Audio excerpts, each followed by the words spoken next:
Chile no llueve con normalidad hace casi 10 años. Estamos pasando por una de las sequías más grandes desde que medimos la lluvia al menos. Pero sin embargo, cada vez que llueve queda alguna embarrada.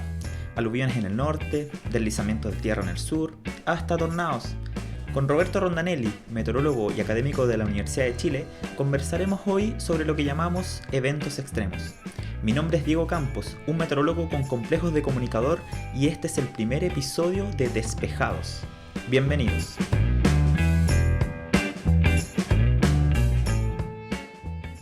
Hola Roberto, ¿cómo estás Roberto? Hola Diego, bien, ¿cómo estás tú? Súper bien. Oye, gracias primero por aceptar la invitación a conversar un rato. Ah, no hay problema. Oye, tú estás ahí, estamos los dos en zona de cuarentena. Si tuvieras que ponerle un nombre a tu nombre, un nombre a tu estudio, porque estamos los dos en Ñuñoa, pero estamos en diferentes puntos de esta comuna en cuarentena, ¿cuál sería el nombre de tu estudio? Ah, no lo pensé mucho, pero quizás le vamos a poner el estudio Jules Charny, que es uno de mis héroes científicos, que es el dinámico de la atmósfera más importante del siglo XX y un profesor que murió tempranamente de cáncer al pulmón, aparentemente era un Puta. fumador. Claro, y murió relativamente joven, murió Charney, ya habiendo hecho muchas contribuciones a la meteorología dinámica en su vida, y curiosamente no habiendo publicado muchos papers tampoco. Publicó, no sé, una cantidad ahora parecería pequeña, del orden de unas pocas decenas de papers, unos 30, 40 papers. Pero eso es poco para lo que se considera un líder Claro. científico ahora, pero cada uno de sus papers prácticamente él abrió una nueva línea de investigación completa en dinámica en la dinámica de la atmósfera, ¿ya? Son pocas de las cosas que no pasaron por las manos de Charney. Charney descubrió el mecanismo mediante el cual se producen los frentes y las bajas presiones y las altas presiones en latitudes medias, era la gran pregunta de la meteorología moderna desde principios del siglo XX, y la resolvió Claro. en su tesis de doctorado. Seco, po. Claro, y de ahí, bueno, él fue también el instigador del IPCC, ¿ya? La primera reunión del IPCC la promovió Charney, que no fue del IPCC, sino que fue un comité en que evaluaron la sensibilidad climática, ese como parámetro del clima de todos los modelos, por ahí por el año 76. Fue una de las últimas cosas que hizo. Y eso dio lugar a la realización de estos informes científicos sobre el cambio climático que ocurrieron bastante tiempo después, empezaron a ocurrir. Pionero entonces. Sí. Yo en estos días de cuarentena empecé recién a leer un libro que se llama Inventing Atmospheric Science, que es de Fleming. Y ahí estoy medio pegado con la historia de Rossby. Así que si hoy le tengo que poner un nombre a mi estudio, sería Carl Gustav Rossby. Hoy hay muchas cosas que tienen su apellido, y también fue un pionero en muchas cosas en el estudio de las ciencias de la atmósfera. Eh, Así que estoy medio fascinado con esta historia de este sueco. Ahí, como él inició mucha de la investigación y participó en un montón de proyectos. Pero hoy nos juntamos a conversar eh, de algo que nos tiene un poco fascinados a los que nos gusta esto, y que son estos eventos medios extraños, medios intensos, que se llaman eventos extremos, ¿cierto?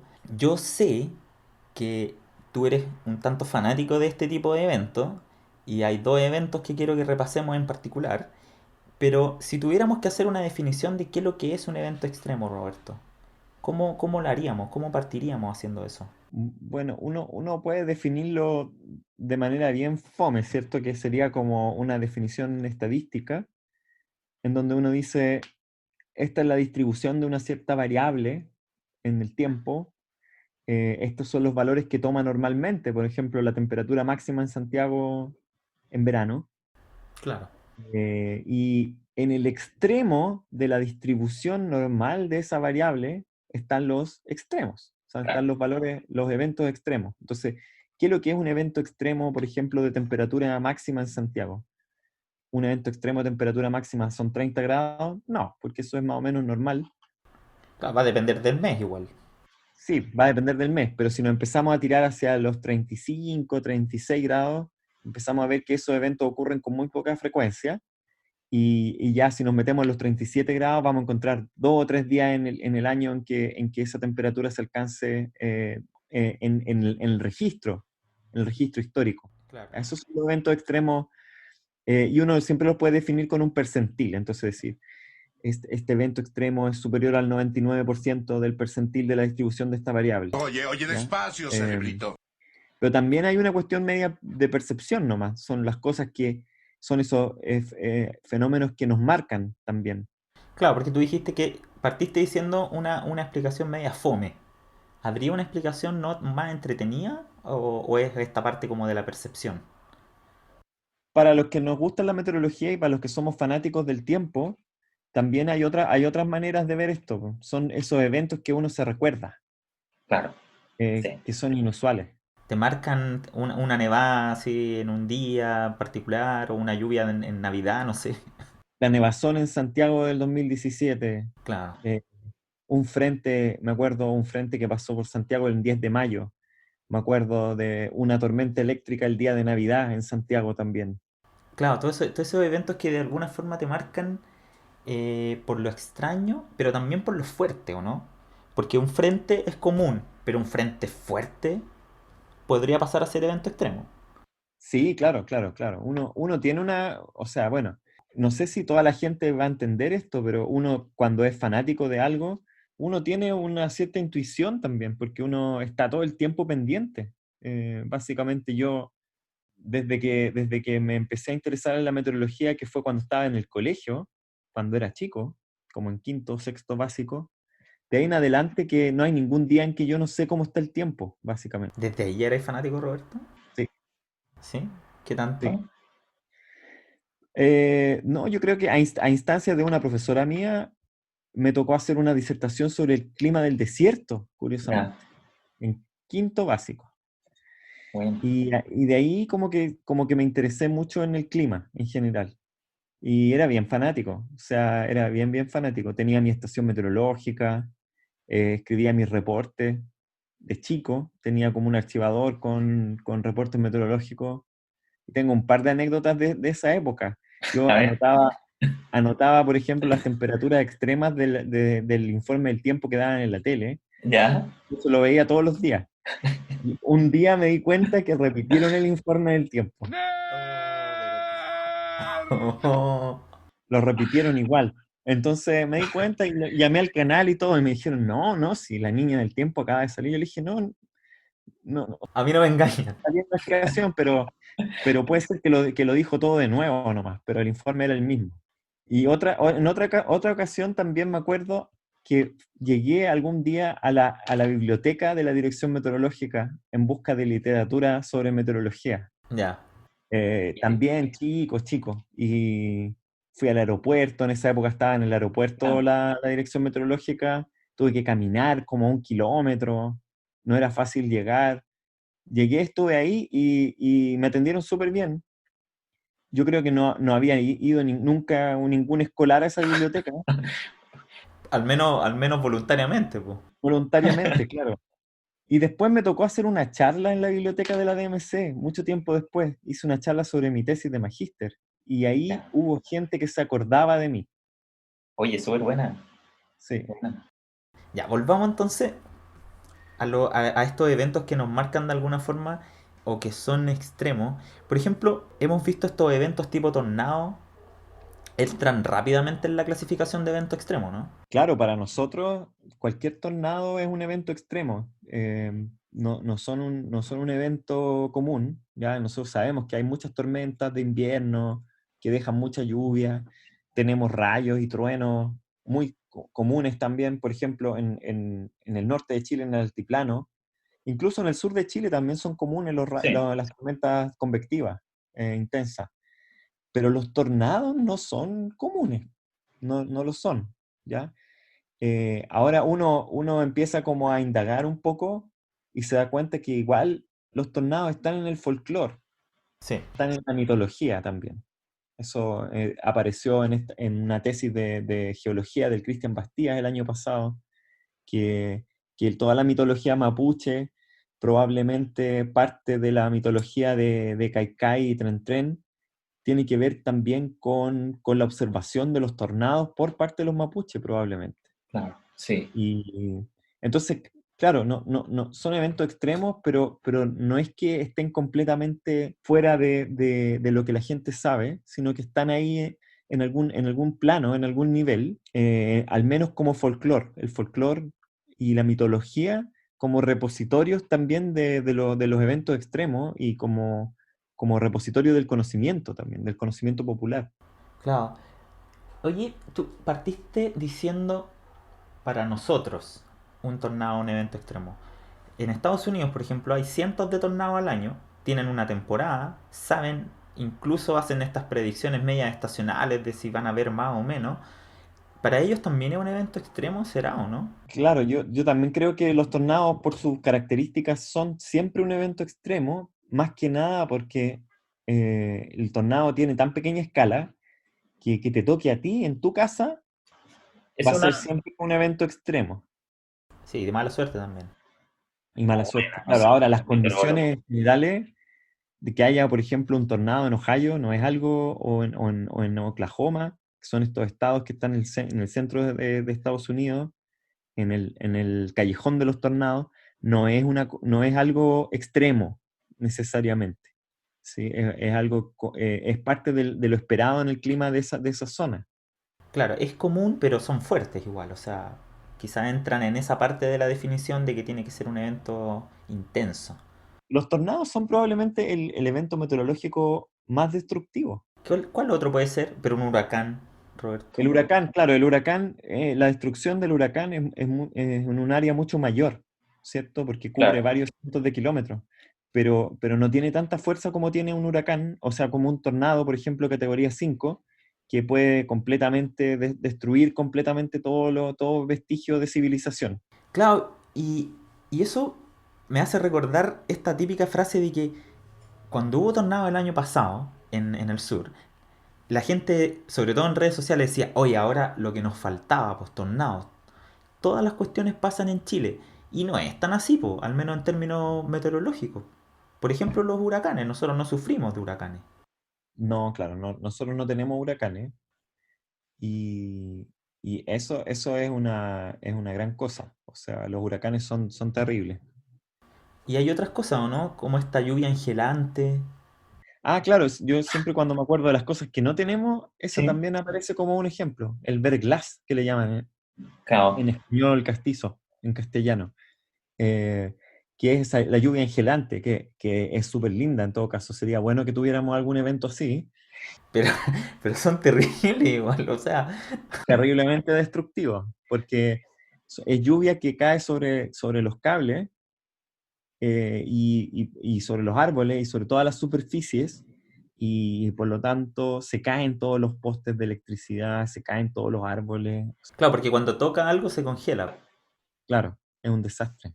Sí, Es cuando hay una capa de aire que está a menor temperatura que 0 grados por debajo, cerca de la superficie, pero por encima de la superficie está sobre 0 grados y está cayendo lluvia. Entonces la lluvia claro, cae sí. como agua, pero se congela al llegar a la superficie. Oye, las fotos que hay de la lluvia engelante son hermosas, pues, se ve precioso, Hermosa. pero es terrible, me imagino. Sí, sí, son hermosas y claro, eso es un evento extremo también muy costoso, Claro. porque cuando ocurre, los daños también son terribles. Estoy pensando en algunas partes de Estados Unidos en donde pasa más o menos seguido. En los estados que no son ni muy tropicales, ni están muy en las latitudes medias, por ejemplo, de la costa este, en Carolina del Norte, en esa zona, Ya, de repente es común la lluvia engelada. sí. Ya, por un lado, bien que no tengamos, por otro lado, nos perdemos de otro fenómeno que estudiar, ¿o no? Y, Sí, pues. y de mirar. Eso te quería preguntar, los eventos extremos ahora, ya un poco desde el punto de vista del meteorólogo o del investigador, ¿tenemos que tomarlos igual que cualquier evento a la hora de estudiarlos o hay que mirarlos desde otra perspectiva? No, yo creo que es importante mirar los eventos extremos y estudiarlos en su propio, en su propio mérito, porque es como un poco también estudiar el límite de lo que la naturaleza puede producir, ¿cierto? O Claro, sea, uno podría, nosotros lo hacemos, uno podría estudiar cualquier día, por ejemplo, podríamos escribir un artículo científico sobre el tiempo de Santiago el día de hoy, claro. pero habría que justificar muy bien por qué uno quisiera escribir un artículo sobre el día de hoy, qué fue lo que pasó, a quién le importa. Claro. Eh, O sea, alguien lo puede leer, pero claro, alguien lo tendría que leer, claro. carece de una motivación igual. O sea, científica. Claro, ahí nos metemos también en una cuestión media así epistemológica, que es que las preguntas científicas también siempre tienen su sesgo. Por qué uno quiere estudiar una tormenta y no otra? Claro. ¿Ya? Y, bueno, en general las motivaciones son múltiples. ¿Sí? La tormenta de Atacama, por ejemplo, el año 2015 es un ejemplo. ¿Ya? Ese es el ¿Esa es tu desastre más. tormenta favorita, Roberto? Yo diría que es una de mis tormentas favoritas. No sé si es mi tormenta favorita. ¿Cuántas investigaciones en torno a esa tormenta has participado? Hasta ahora, porque quizás puedan aparecer más.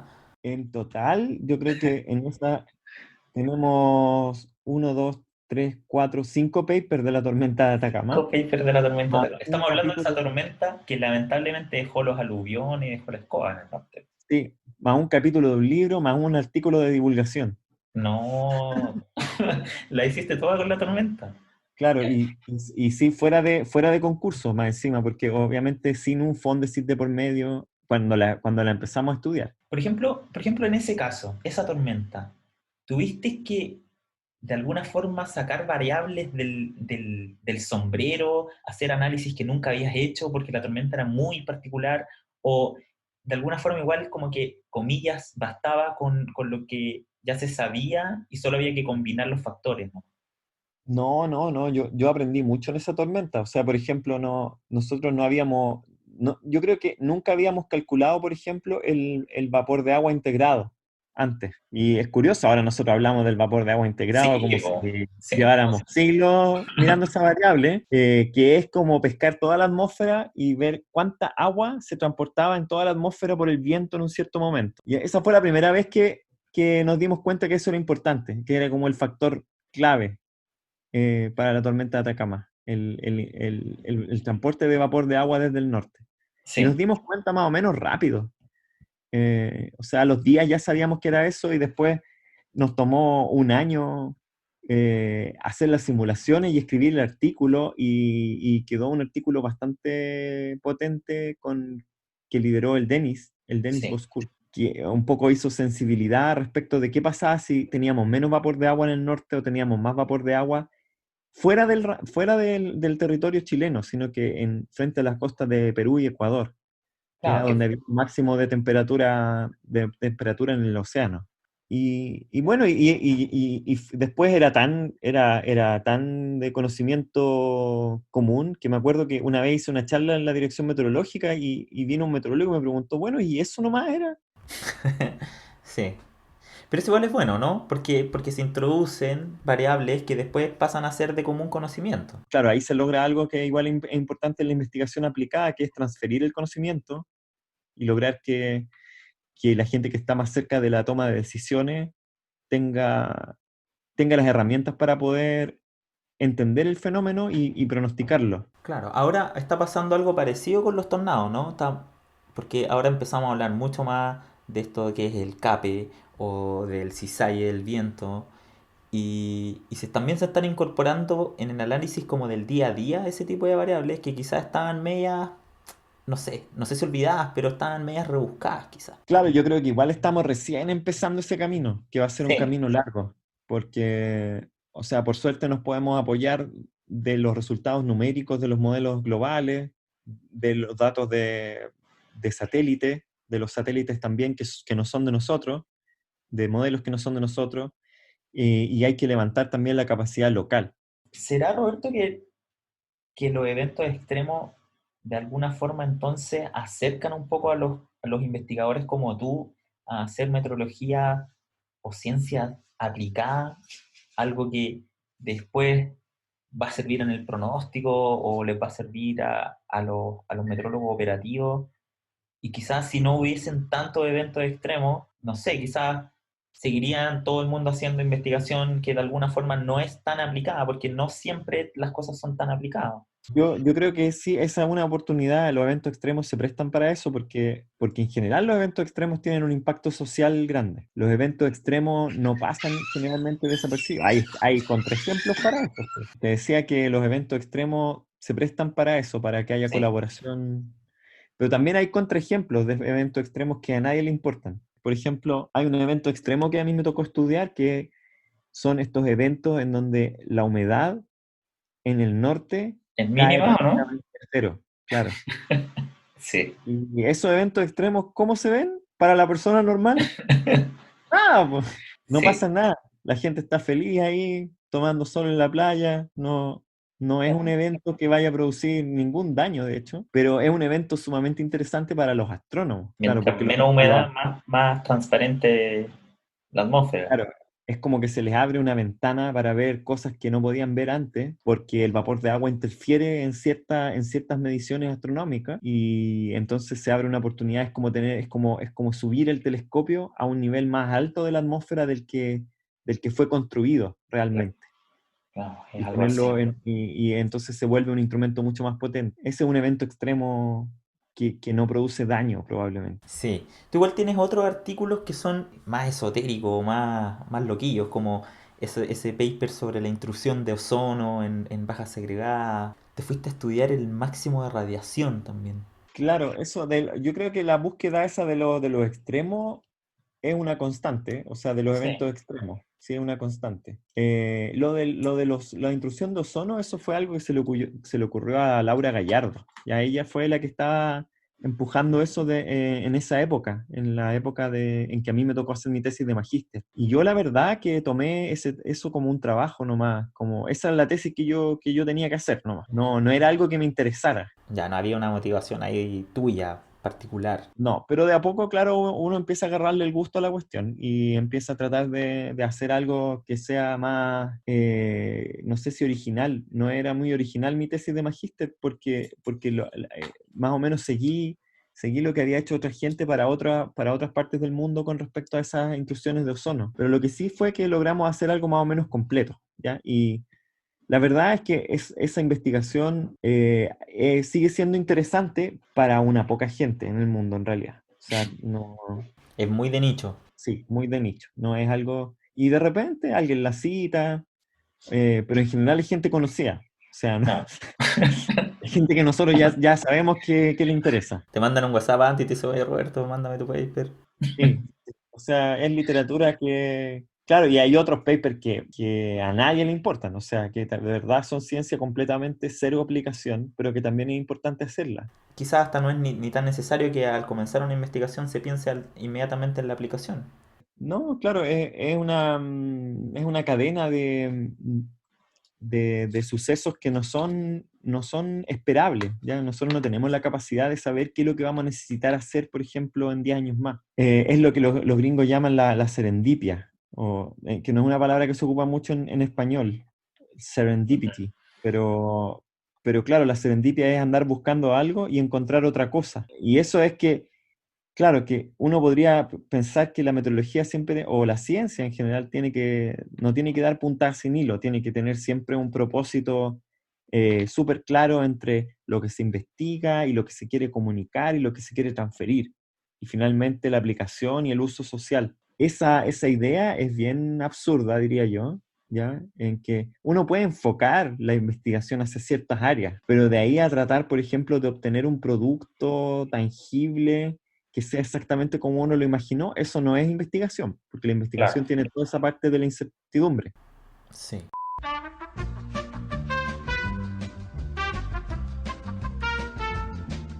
Voy a aprovechar, Roberto, la pausa obligada para cambiar un poco de tema y que hablemos un poco del pronóstico.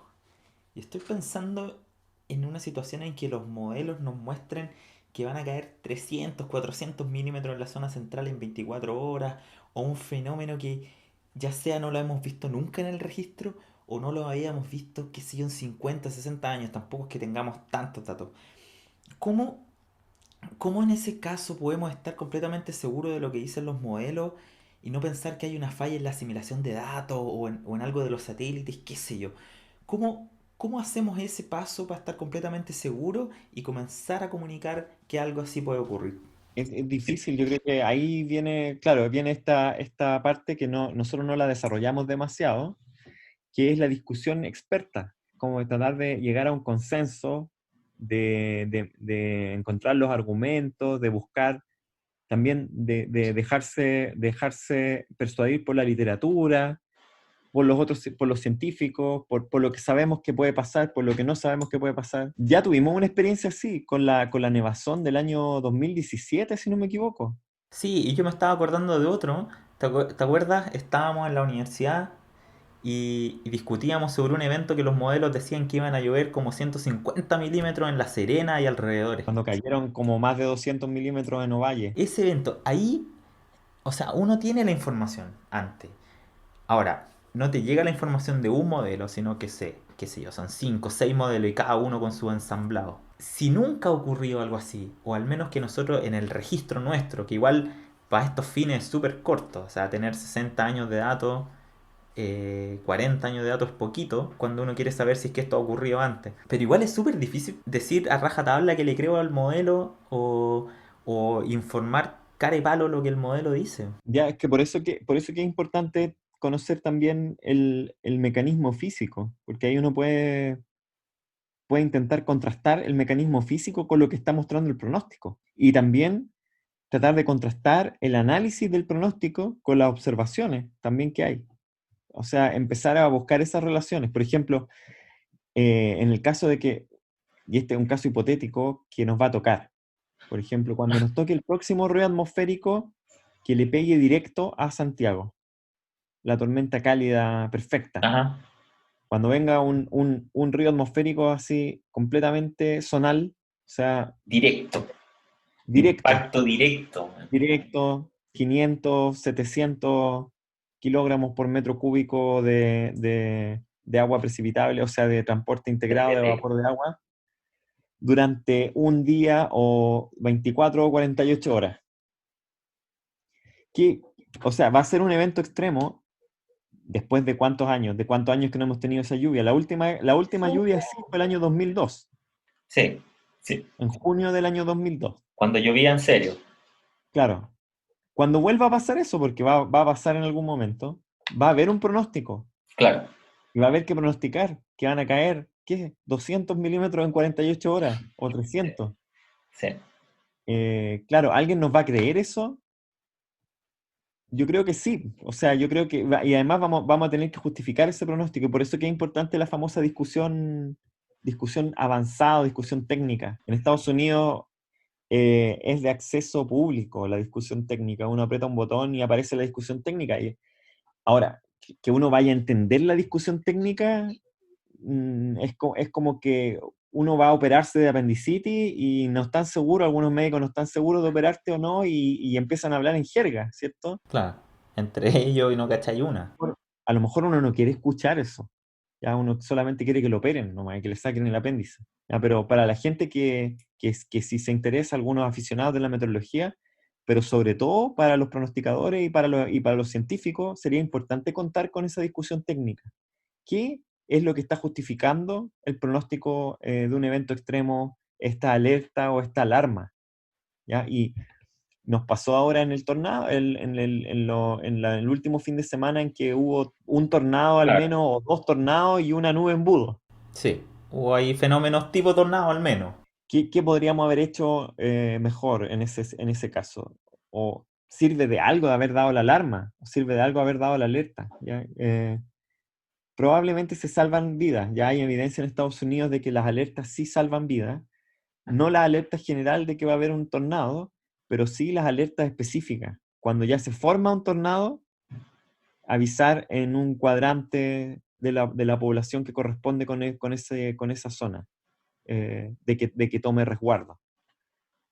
Y eso se debiera implementar, debiéramos implementarlo porque es parte de una política de cuidado de la vida, Claro, ¿cierto? Ante sí. los desastres naturales. Sí, completamente de acuerdo. Igual eso va de la mano con nuevas tecnologías, probablemente va de la mano con hacer más de esta investigación de cada vez que ocurra algo. Ojalá haya un grupo de personas como tú, tan interesadas y con tantas ganas de mirarlo desde todos los puntos de vista, cosa de que cuando pasen un grupo de años, los siguientes pronosticadores de, pero esto ya es archiconocido, así como tú decías que ha pasado con esta variable que es el vapor de agua integrado, que ahora es como, sí, pero por supuesto, ¿cómo no lo vamos a mirar?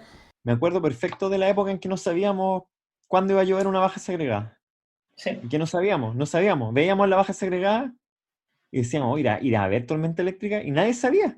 Y pasó un poco también con los frentes y el ruido atmosférico asociado a los frentes, y uno se preocupaba mucho de la dinámica seca del frente y hacía todo el análisis de qué tan baja era la baja, dónde estaba la agua en altura, el jet, etcétera, toda la dinámica, pero uno no sabía cuántos milímetros de agua traía esa cuestión, qué tan rápido o con qué dirección venía el flujo de humedad, y de a poco fuimos incorporando esas cosas y ahora también son de conocimiento casi público, general. Hay muchas más herramientas disponibles también.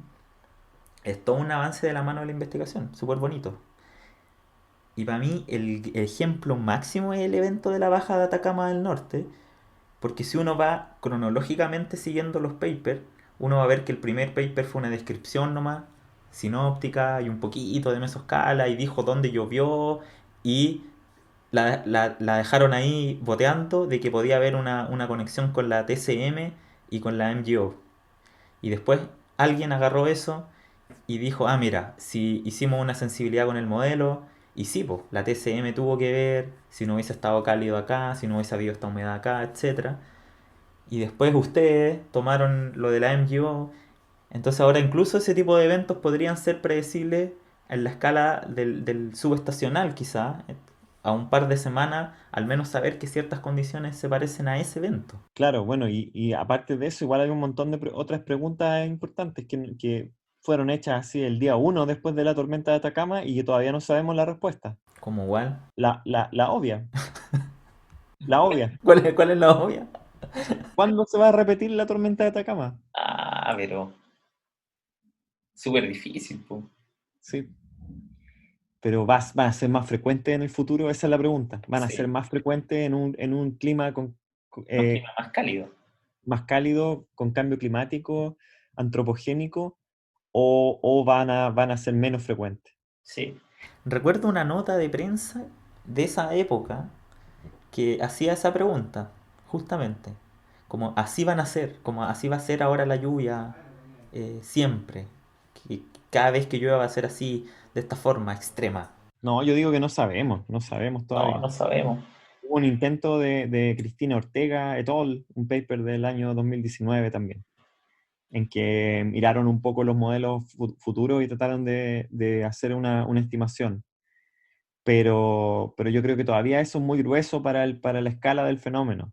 Entonces hay que mirar con más detalle qué es lo que están haciendo los distintos modelos. Sí. Vamos, mejor dediquémonos, Roberto, a aprender a decir que no sabemos. Sí, No sería un mal ejercicio y nos hacemos capos diciendo, mira, no sabemos, pero tengo estos argumentos para decir que no sé. sí, sí, son ejercicios en lógica y también yo creo que en buen humor también. Sí, Eh, Porque, claro, la hipocresía muchas veces de la televisión, de la política y también un poco de la academia, de cierta parte de la academia, de tener todas las respuestas y saber todo lo que te preguntan.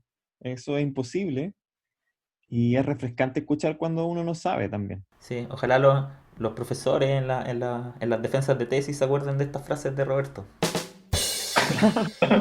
Oye, Roberto, ¿en qué está ahora? ¿Está ahí con algún evento extremo entre manos? Bueno, estudiándolo. estamos terminando la revisión del paper de los tornados de mayo del 2019, que es Sí, un evento extremo. sí, bonito evento. Y hay otras cosas más dando vueltas. También está un análisis que está ahí guardado en un cajón todavía, que son el evento extremo del 2017 de temperatura en enero, que produjo los grandes incendios que ocurrieron en Chile Claro. Central. Hay un par de artículos que van a venir en el futuro de Roberto Rondanelli asociados a eventos extremos. Sí, y y de todos los sospechosos de siempre, todos los colaboradores Sí, el grupito. que les interesan los eventos extremos. Sí, te he visto más en redes sociales también, Roberto. ¿Hay ahí o es efecto de la cuarentena nomás? No, Pero efecto de la cuarentena también para no aburrir a la familia, a la pareja, a todo cuando uno tiene algo que le enoja o que lo perturba, uno puede tirarlo a Twitter, ¿cierto? Y ahí sigue su curso. Claro, sí. Ahí hay una comunidad interesante en Twitter, de discusión al menos.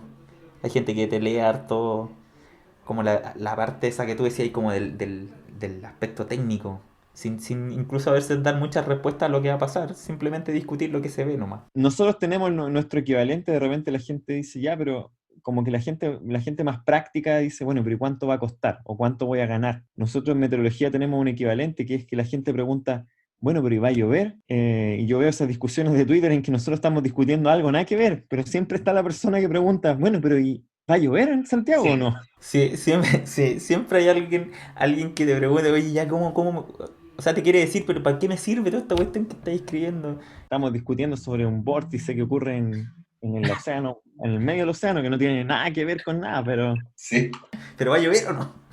siempre importa si va a llover o no. sí.